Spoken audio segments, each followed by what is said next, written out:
โอเคพวกเจ้าค่อยมาอยู่ประเทศเรายาวกันหมู่บัด2016เนาะ3 ปีบ่เคยเข้าจักเทื่อนี่100 เมตรจากบ้านค่อยนะพลอยไพลินนะพาเข้าไปเบิ่งมันนี่เด้อเอา100 เมตรจากบ้านค่อย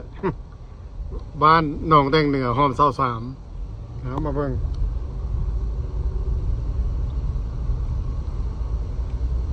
แต่นี้นะก็เจ้าเปิดแต่ว่าบ่แม่นพลอยไพลินเด้แต่ว่าก็จะบ่เอาป้ายลงซื่อ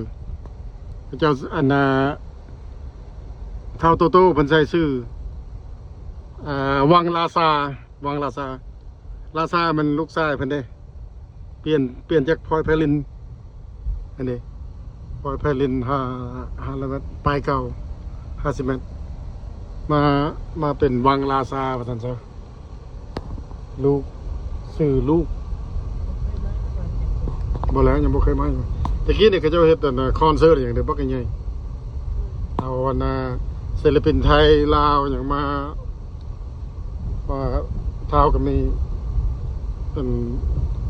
หมู่หลายเด้อยู่ประเทศไทย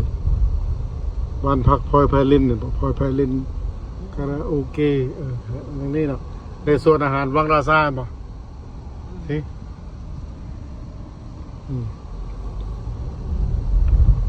เขาคณะสวรรค์100 เมตรกับผมแม่นเนาะทางเข้า100 เมตรสิเนาะ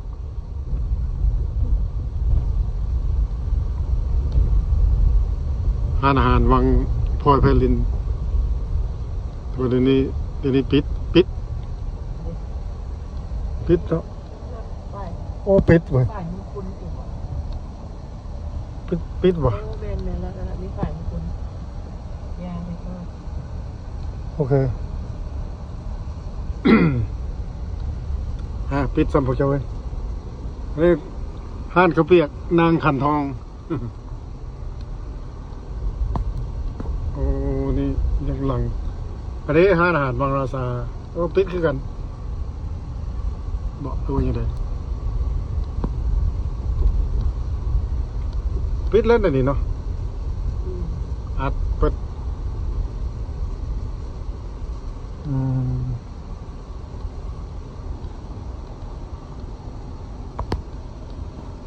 โอ้ก็จะบอกเปิดพวกเราจะได้เมื่อคนนอนอยู่ดิ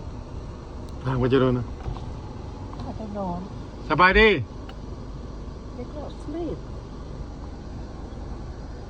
เขาจะนอน เอาทางมาได้ปะเขาจะ deep sleep